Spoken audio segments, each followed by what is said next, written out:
একাদশ শ্রেণীতে ভর্তি হতে যাওয়া শিক্ষার্থীদের জন্য এসেছে বড় একটি পরিবর্তন। আগের মতো 3 ধাপে নয়, এক ধাপেই শেষ হবে কলেজ ভর্তির আবেদন। আর সবচেয়ে গুরুত্বপূর্ণ বিষয় হলো, প্রথম ধাপে কলেজে ভর্তি হয়ে গেলে মাইগ্রেশনের কোনো সুযোগ থাকছে না। তাহলে কবে থেকে আবেদন শুরু হবে, কতটি কলেজ পছন্দ করা যাবে, আবেদন ফি কত, আর যারা প্রথম ধাপে আবেদন করতে পারবে না বা কলেজ পাবে না তাদের কি হবে? আজকের ভিডিওতে একাদশ শ্রেণীর ভর্তি প্রক্রিয়ার নতুন নিয়মে বিস্তারিত সব তথ্য জানিয়ে দিব, তাই ভিডিওটি অবশ্যই শেষ পর্যন্ত মনোযোগ দিয়ে দেখবে। একাদশ শ্রেণীতে ভর্তি প্রক্রিয়ায় বড় ধরনের পরিবর্তন আনার সিদ্ধান্ত নিয়েছে ভর্তি নীতিমালা কমিটি।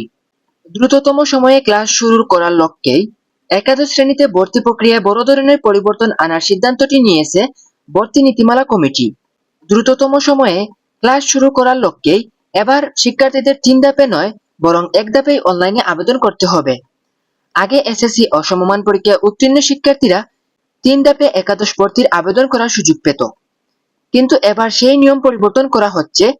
একক আবেদনের নিয়ম চালু হলে প্রথম ধাপে কলেজ ভর্তি হওয়া শিক্ষার্থীদের আর মাইগ্রেশনের সুযোগ থাকবে না।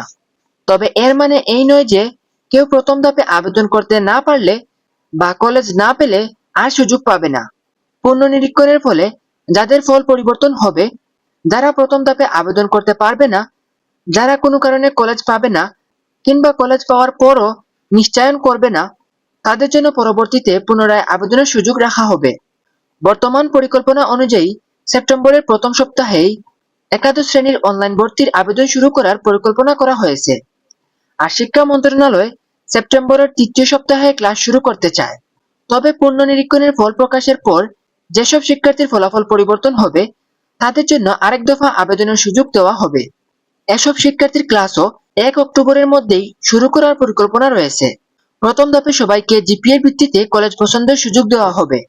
একজন শিক্ষার্থী ন্যূনতম 5টি এবং সর্বোচ্চ 10টি কলেজ পছন্দ করতে পারবে। আবেদন ফি আগের মতোই 150 টাকা থাকবে। প্রথম ধাপে আবেদন করা কোনো কলেজে ভর্তি হয়ে গেলে মাইগ্রেশনের কোনো সুযোগ থাকবে না। পুনর্নিরীক্ষণের ফল প্রকাশের পর যাদের ফলাফল পরিবর্তন হবে, তাদের জন্য দ্বিতীয়বার আবেদন করার সুযোগ রাখা হবে। এছাড়াও যারা প্রথম ধাপে আবেদন করতে পারেনি, যারা কোনো কারণে কলেজ পাননি এবং যারা কলেজ পাওয়ার পরও নিশ্চয়ন করেননি, তারাও এই পরবর্তী ধাপে আবেদন করতে পারবে। পুনর্নিরীক্ষণের ফল পরিবর্তন হওয়া শিক্ষার্থীরা যাতে তাদের পছন্দের কলেজে ভর্তি হতে পারে, সেজন্য সংশ্লিষ্ট কলেজগুলোর আসন সংখ্যা বাড়ানোর সিদ্ধান্ত নেওয়া হয়েছে। আর একটি গুরুত্বপূর্ণ বিষয় হলো, পুনরায় আবেদনের মাধ্যমে কোনো শিক্ষার্থী নতুন কলেজে ভর্তি হলে ভর্তির পুরো টাকা ফেরত দিতে হবে। এখন অনেকেই একটা প্রশ্ন করতে পারো যে এসব সিদ্ধান্ত কোথায় নেওয়া হয়েছে। গত রোববার শিক্ষা মন্ত্রণালয়, শিক্ষা বোর্ড এবং বাংলাদেশ প্রকৌশল বিশ্ববিদ্যালয় অর্থাৎ বুয়েটের ঊর্ধ্বতন কর্মকর্তাদের নিয়ে গঠিত একাদশ শ্রেণীর ভর্তি নীতিমালা কমিটির বৈঠকে এসব সিদ্ধান্ত নেওয়া হয়েছে। ভর্তি প্রক্রিয়া দ্রুত শেষ করে শিক্ষার্থীদের যত দ্রুত সম্ভব ক্লাসে পাঠানো। তো শিক্ষার্থীরা, একাদশ শ্রেণীর ভর্তি প্রক্রিয়া এবার সবচেয়ে বড় পরিবর্তন হলো 3 ধাপের পরিবর্তে এক ধাপেই আবেদন এবং প্রথম ধাপে কলেজ ভর্তি হলে মাইগ্রেশনের সুযোগ না থাকা।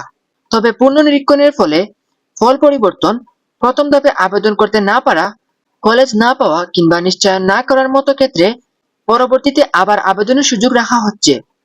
বর্তমানে সেপ্টেম্বরের প্রথম সপ্তাহে আবেদন, সেপ্টেম্বরের তৃতীয় সপ্তাহ থেকে ক্লাস শুরুর পরিকল্পনা রয়েছে।